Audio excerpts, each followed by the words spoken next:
안녕하세요. 한의사 강용혁입니다. 오늘의 주제는 잘 낫질 않는 두통입니다.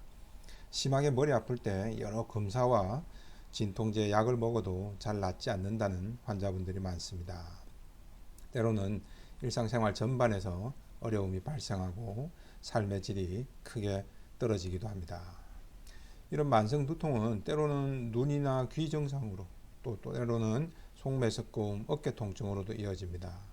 여성들의 경우에는 생리통이나 배란통으로까지 이어집니다. 그래서 이렇게 머리가 아프면 속까지 메석꺼워요 이런 호소를 하는 분들도 많습니다.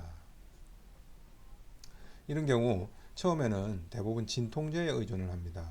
하지만 약물 사용 횟수가 점점 늘어나게 되면 내성이 생겨서 진통제는 잘 듣질 않습니다. 그러면 더 많은 용량을 먹거나 혹은 더 강력한 약으로 진통제를 바꿔보기도 하죠. 나중에는 일반 진통제로는 전혀 듣질 않아서 최근에는 암 환자용 진통제를 복용한다는 두통 환자들도 많습니다. 이런데도 막상 뇌 MRI나 CT 검사 등을 해봐도 뇌에는 특별한 이상을 찾을 수가 없었다 하는 경우도 많습니다. 자, 오늘은 이런 분들의 실제 치료 사례를 통해서 만성 두통을 어떻게 해서 치유할 수 있는가를 살펴보겠습니다. 10대 A양입니다. 여고생인데 처음에는 왼쪽 이마 쪽 두통 형태로 시작이 됐습니다. 학교에서도 진통제로는 버텨봤지만 점점 머리 아플 때마다 조퇴를 하는 경우도 많아졌습니다. 그리고 아침에 자고 나서도 두통 때문에 학교를 바로 가지를 못하고 병원에 들렀다가 늦게야 등교하게 되는 경우도 많습니다. 점점 더 심해지면서는 이제는 왼쪽 눈 있는 쪽으로도 눈이 뻑뻑해지고 심한 경우에는 눈알이 빠질 것 같은 그런 통증 때문에 책을 보는 것도 힘들다고 호소를 했습니다. 이런 증상이 3개월 이상 지속되는 동안에 계속 더 센 진통제만 찾게 된 거죠. 그런데 나중에는 머리 아플 때마다 계속 속이 메스꺼운 증상까지도 동반됩니다. 또 왼쪽 다리에 힘이 잘 안 들어간다. 그래서 걸으려고 하면 다리에 힘이 쭉 빠져서 넘어지기도 했다. 이런 증상을 호소를 합니다. 그래서 A양 같은 경우도 병원에서 MRI라든지 CT라든지 이런 검사를 여러 가지로 받았습니다. 하지만 뇌 자체에는 특별히 뇌종양이라든지 뇌출혈이라든지 이런 특별한 이상이 전혀 발견된 것이 없습니다. 결국 병원에서도 진통제나 항구토제 같은 약물로만 치료를 받았죠. 하지만 A양 같은 분들이 참 많습니다. 이런 분들은 왜 자꾸 두통이 수개월째 계속 반복되는 걸까요? 또 초기 메스껍 증상이 같이 동반이 된다고 해서 위장 내시경 검사를 막상 해보면 또 경미한 위염이나 식도염 외에는 별로 발견되는 게 없습니다. 그리고 또 일반적인 위염약을 계속 먹어도 잘 낫질 않아요. 이렇게 되다 보니까 환자분들은 분명히 몸으로는 아픈데 막상 병원에서 이런저런 검사를 해보면 아무 이상이 없다고 나오니까 환자분들은 자신이 마치 꾀병을 부리는 게 아닌가. 그래서 보호자나 다른 사람들의 오해를 받지는 않을까. 이거 자체도 하나의 또 다른 스트레스가 되어버리는 경우들도 많습니다. 그래서 제가 A양을 진찰해 본 결과는 진짜 원인은 불안신경증에 의한 신경쇠약이 기저 원인이었습니다. 그리고 그 이면에는 회피성 성격이 어느 정도 영향을 미치고 있었습니다. A양은 모범생이고 또 반장 역할도 잘하고 싶고 공부도 잘하고 싶습니다. 근데 주변 상황이 그에 따라주지를 못하는 상황이 좀 많았던 거죠. 일례로 조별 수업 과제나 반장 역할을 하려다 보면 제각각의 친구들이 A양의 생각대로 따라주지 않고 애를 먹이는 경우들이 많았다고 합니다.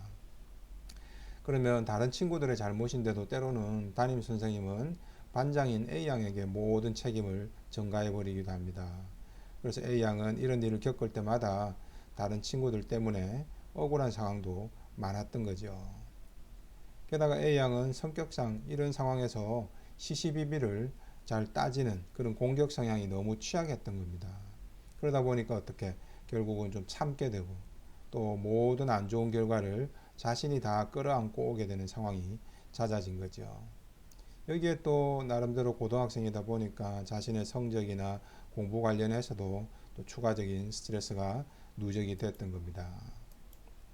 그리고 모범적이고 잘하고 싶은 욕구를 포기할 수도 없고, 그러자니 또 자신이 계속 마주해야 하는 여러 가지 외적인 갈등 상황에 공격적으로 대처하기에는 무의식적인 두려움이 강해졌던 겁니다.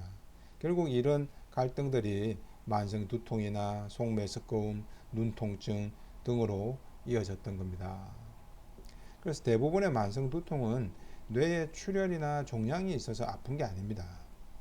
A양처럼 미묘한 감정적인 자극이나 긴장, 불안, 걱정, 염려 이런 것들이 자꾸 추가적으로 발생하게 되면 뇌 편도체나 청반, 대뇌 변연계 등에서 과부하가 발생하게 됩니다. 그러면 그 과부하가 다시 자율신경을 통해서 신체 여러 부분으로 전파가 되는 거죠. 그래서 신경쇠약 단계에서는 자율신경이 쉽게 과민 반응을 일으키게 됩니다. 그리고 과민해진 자율신경이 머리 주변의 혈관과 근육, 말초신경 등을 과긴장시키게 되면은 부위에 따라서는 두통, 어지럼증으로, 또 위장 근육이 수축 긴장되면 촉매석고음이나 급체 증상으로, 소화불량 증상으로 나타나게 되는 거죠. 그래서 때로는 눈이나 두통이, 만성 두통이 있으신 분들이 눈이나 귀 쪽에서도 이런 긴장성 반응이 나타난다 하는 경우도 많습니다. 그래서 눈 통증이라든지 눈알이 빠질 것 같다든지 눈이 뻑뻑하다든지 눈이 쉽게 충혈된다든지, 때로는 시야가 좀 흐려진다든지, 때로는 귀에서 삐 소리가 난다든지 귀가 먹먹하고 울린다든지, 이런 증상들도 만성 두통과 함께 같이 잘 나타나게 됩니다. 근데 막상 안과에 가서 검사를 해보면 눈 자체는 아무 이상이 없다 그래요. 그냥 안구건조증이라고 눈물약만 처방해주기 일쑤죠. 하지만 이런 것들은 안구건조증이 문제가 아니라 신경쇠약 증상입니다. 그리고 갑자기 속이 메스꺼운 것도 마찬가지 증상입니다. 자율신경이 위나 장의 내장 근육을 수축시킨 것이지 뭔가 위암이 있거나 위염이 너무 심해져서 속이 메스꺼운 게 아닙니다. 처음에는 환자분들은 뭐 음식을 잘못 먹었나, 체했나, 뭐 혹은 식중독이 있나, 뭐 이런 것들을 의심하지만은 사실은 이게 아니고 음식하고는 무관하게도 위나 장의 소화 운동을 위한 내장 근육 자체가 긴장이 되면 자율신경에 의해서 이렇게 속이 울렁거리는 증상이라든지 이런 증상들이 생기게 되는 거죠. 그래서 우리가 기분 나쁠 때 밥을 먹게 되면은 밥 얼마 먹지도 않았는데 한 숟가락밖에 안 먹었는데도 갑자기 확 위가 쪼여들면서 급체를 하게 되는 증상들도 바로 이런 신경쇠약 발병 원리에 의해서 생기는 겁니다. 그래서 A양의 경우에는 치료는 자율신경을 안정시키고 두통약 대신에 자율신경을 안정시키고 신경쇠약을 보강하는 그런 한약으로 치료를 했습니다. 두통이나 속메스꺼움, 눈통증, 이게 각각 신경과, 소화기 내과, 안과 등에서 따로 검사하고 따로 치료를 했지만 잘 낫지 않았던 것들도 바로 이런 원리 때문입니다. 이는 전혀 다른 부위에서 여러 증상이 나타나지만 사실은 신경쇠약 한 가지 원인에 의해서 동시다발적으로 나타나는 병입니다. 그래서 제각각의 증상을 개선하는 임시방편적인 약물 치료를 여러 가지 한다고 해서 잘 치료되는 것이 아니라 가장 공통적인 핵심적인 원인인 신경쇠약 한약 한 가지만으로도 모든 증상이 한꺼번에 호전될 수 있었던 겁니다. 여기에 A양이 평소 공부나 반장 역할 혹은 친구 대인관계에 대한 마음 정리나 마인드 컨트롤을 함께 해나갔습니다. 그러면서 진통제를 먹지 않고도 생활할 수 있을 정도로 많이 좋아질 수 있었던 거죠. 이처럼 A양과 나이나 성별, 처한 상황은 조금씩 다를 수 있지만 만성 두통 때문에 머리가 자주 아픈데 막상 뇌 MRI 검사 등을 해봐도 원인을 못 찾는다 하는 경우에는 이런 신경성 원인이 함께 있는 게 아닌가를 꼭 한번 살펴보시기 바랍니다. 지금까지 한의사 강용혁이었습니다.